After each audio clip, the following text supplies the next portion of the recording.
और नमस्कार दोस्तों, कैसे हैं आप सब। आज हम बात करने वाले हैं एक ऐसे टॉपिक पर कि स्मार्ट स्टडी क्या होता है और हार्ड स्टडी क्या होता है। अक्सर आप लोग ये कहीं ना कहीं किसी के थ्रू ये आप ज़रूर सुनते होंगे कि आपको स्मार्ट स्टडी करनी चाहिए, हार्ड स्टडी नहीं करनी चाहिए। अब आखिर ये हार्ड स्टडी, स्मार्ट स्टडी आखिर है क्या, आइए जानते हैं। बहुत सारे लोगों के द्वारा सुनते होंगे कि आपको स्मार्ट स्टडी करनी चाहिए। बहुत सारे लोग इसमें कंफ्यूज हो जाते हैं, उनको पता ही नहीं होता है कि स्मार्ट स्टडी है क्या। और जो ये बोलते हैं कि स्मार्ट स्टडी करनी चाहिए, जिनको कुछ नहीं पता है, लेकिन ये बोलकर कूल बनते हैं। और ये बंदा हमेशा निराश होता है कि कौन कौन से ऐसे फैक्टर या कौन कौन सी क्वालिटीज़ अपने अंदर डाली जाए जिससे वह इंसान स्मार्ट स्टडी कर सके हार्ड स्टडी करने के बजाय। ये वीडियो अगर आप लास्ट तक देखेंगे तो आपका ही फायदा होने वाला है।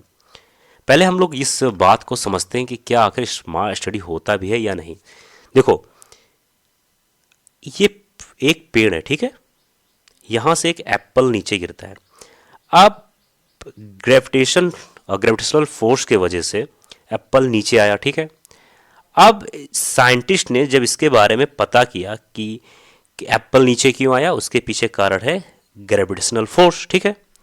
अब एक साइंटिस्ट ने अपने हार्ड वर्क किया, एक साइंटिस्ट ने हार्ड वर्क किया और ये समझा, ये जाना कि एप्पल नीचे क्यों आया, क्योंकि मेन कारण था ग्रेविटेशनल फोर्स, ठीक है। अब उसने इस चीज़ के बारे में एक बुक में लिख दिया। उसने हार्ड स्टडी किया और हार्ड स्टडी करने के बाद एक बुक में लिख दिया। अब ये बुक जब हम लोग पढ़ते हैं तो हम लोग के लिए ये आसान हो गया। क्यों? क्योंकि हम लोगों ने इसमें कोई रिसर्च नहीं किया। साइंटिस्ट ने जो अपने हार्ड स्टडी से, हार्ड वर्क से जो इस बुक में लिख दिया, हमने उस चीज़ को पढ़ा। इसका मतलब क्या हुआ, स्मार्ट स्टडी जो होता है, कहीं ना कहीं, एक मिनट रुक जाइए, स्मार्ट स्टडी जो होता है वो कहीं ना कहीं हार्ड स्टडी या फिर हार्ड वर्क से ही आता है। कह सकते हो जो स्मार्ट वर्क होता है वो कहीं ना कहीं हार्ड वर्क से ही आता है। तो पहली चीज़ ये आप भूल जाओ कि स्मार्ट वर्क सब कुछ होता है, हार्ड वर्क कुछ नहीं होता। जो ऐसा कहते हैं वो बहुत ही गलत कहते हैं। हार्ड स्टडी से ही स्मार्ट स्टडी बनती है।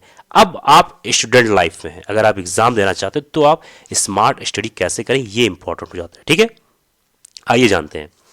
सबसे पहली चीज़ ये है, आप सभी को ये मालूम होना चाहिए कि जो स्मार्ट स्टडी होता है ना, उसको आप अक्सर कहाँ से सुनते हैं, कहाँ से जानते हैं। आप लोगों ने ये अभी जैसे मैंने बताया कि वो हार्ड वर्क से आता है, ठीक है। और दूसरा पॉइंट कहाँ से आता है, आप लोग को पास एक्सपीरियंस होगा। जैसे मान लो अगर आपने कोई एक बुक पढ़ा, ठीक है। अब आपने फर्स्ट टाइम जब उस बुक को पढ़ा होगा तो काफ़ी हार्ड रहा होगा, कुछ लैंग्वेज नहीं समझ में आते होंगे। लेकिन जब आप उसको दोबारा पढ़ेंगे तो आपको पता होगा कि क्या गलती दोबारा पढ़ने में नहीं करना। तो कहीं ना कहीं वो हार्ड स्टडी जो आपने पहले किया है उससे आपने सीखा, एक्सपीरियंस लिया, फिर उसके बाद में वही हार्ड स्टडी, वही हार्ड वर्क आपका एक्सपीरियंस बन के स्मार्ट में कन्वर्ट हो गया। या फिर आप कहीं ना कहीं मोटिवेशन से सुनते होंगे, किसी ना किसी सीनियर से सुनते होंगे, किसी ना किसी बुक से सुनते होंगे, ठीक है, कि स्मार्ट स्टडी या स्मार्ट वर्क होता क्या है। अब आइए हम बात करते हैं मेन पॉइंट पर। देखो, सबसे बड़ी चीज़ आपको ये मालूम होना चाहिए कि अगर आप एग्ज़ाम देने वाले हैं, अगर एक स्टूडेंट के बारे में बात करूं, अगर आपका एग्ज़ाम 2 साल बाद है, ठीक है, 2 ईयर, ठीक, 3 साल बाद है या फिर 1.5 साल बाद है, ठीक है, तो आपके पास टाइम कितना है, समय कितना है, ये इंपॉर्टेंट होता है कि वहां पर आपको स्मार्ट स्टडी करना है या हार्ड स्टडी करना है। अगर मान लेते हैं कि अगर आपके पास 1 साल है, 1 ईयर है, और आपको जो भी एग्ज़ाम देने जा रहे हो उसके बारे में आपको कुछ भी पता नहीं, यानी उसके बारे में आपको ABCD कुछ भी पता नहीं है, तब जब आपको कुछ भी पता नहीं तो जाहिर सी बात है पहले उसके बारे में कुछ ना कुछ जानने की कोशिश करोगे आप, यानी थोड़ा सा हार्ड वर्क तो करना ही पड़ेगा। फिर वही हार्ड वर्क आपका स्मार्ट वर्क में कन्वर्ट हो जाएगा।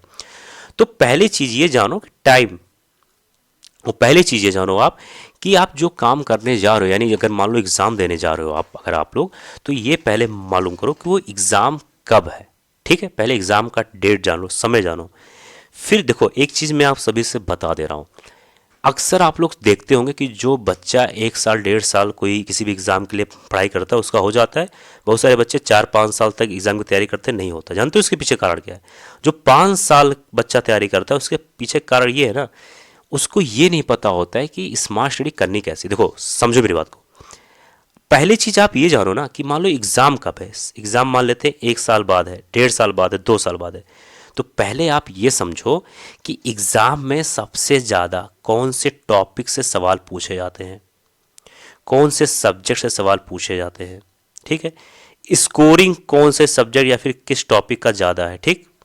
आपको PYQ यानी प्रीवियस ईयर क्वेश्चन पहले पास्ट से सीखो, जैसे यानी कि जो पहले मान लो जो वो होता है नहीं PYQ यानी प्रीवियस ईयर क्वेश्चन, पहले उस एग्ज़ाम के बारे में जानो कि वो एग्ज़ाम आखिर है क्या, ठीक है। इससे पहले उस एग्ज़ाम ने कितनी बार एग्ज़ाम करवाया, उसका पेपर कैसा, उसका माइंडसेट समझो, फिर उसके इर्द गिर्द आप अपना जाल बुनने की कोशिश करो, उसके आसपास उसके आस पास फील्ड में रहो।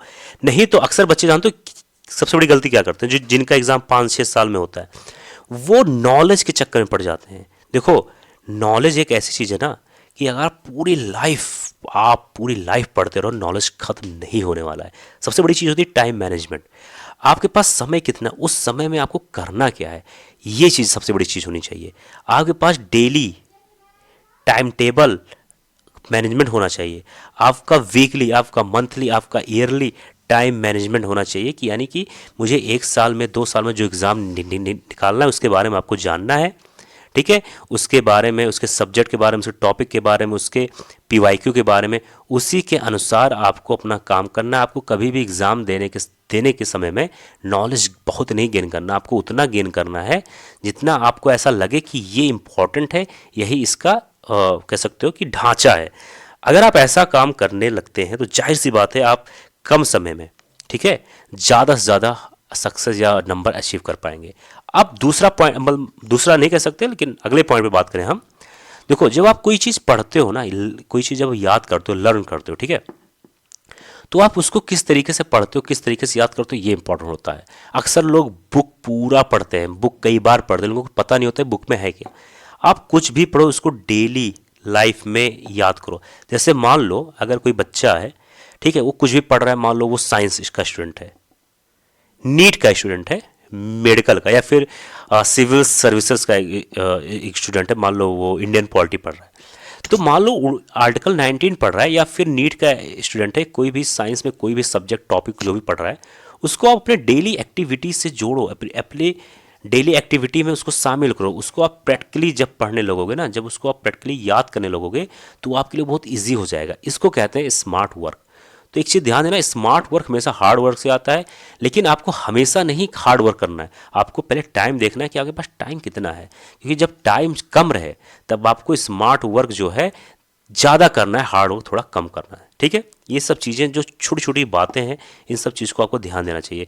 मान लीजिए कभी भी एग्ज़ाम, मान लीजिए 1.5 साल बाद है, 2 साल बाद है ना, तो यहाँ पर आपको ऐसा नहीं करना है कि आपको सारे सब्जेक्ट्स पढ़ने हैं और हर एक सब्जेक्ट का अलग अलग नोट्स पढ़ना है। जैसे मान लेते हैं हिस्ट्री, ठीक है। अब हिस्ट्री जो है ना, अगर 1947 किसी जगह लिखा हुआ है किसी बुक में, तो वही है, वो हर बुक में सेम ही है ना, ऐसा तो है नहीं कि अलग अलग है। तो आपको एक सोर्स, कम से कम सोर्स रखो, रिवीजन मल्टीपल टाइम करो, ये होता है स्मार्ट वर्क, ठीक है। लेकिन स्मार्ट वर्क को ऐसा नहीं कहा जा सकता है कि स्मार्ट वर्क सब कुछ है, हार्ड वर्क कुछ भी नहीं है। अगर आपके पास समय, अगर आपको कुछ भी नहीं आता, आपको नथिंग, कुछ भी नहीं आता है, ठीक है, तो आपको हार्ड वर्क पहले करना पड़ेगा। जब तक आप हार्ड वर्क नहीं करोगे तब तक आपको कुछ मालूम नहीं होगा। तो ये जाहिर सी बात है कि अगर आप हार्ड वर्क करते हो तो ही वो आपका स्मार्ट वर्क में बदलेगा, ठीक है। ये था आज का वीडियो, मुझे उम्मीद है वीडियो पसंद आया होगा। किसी टॉपिक पे और जानना है, बात करना, जरूर कमेंट बॉक्स में लिख देना। मिलते हैं अगले वीडियो में। जय हिंद, जय भारत।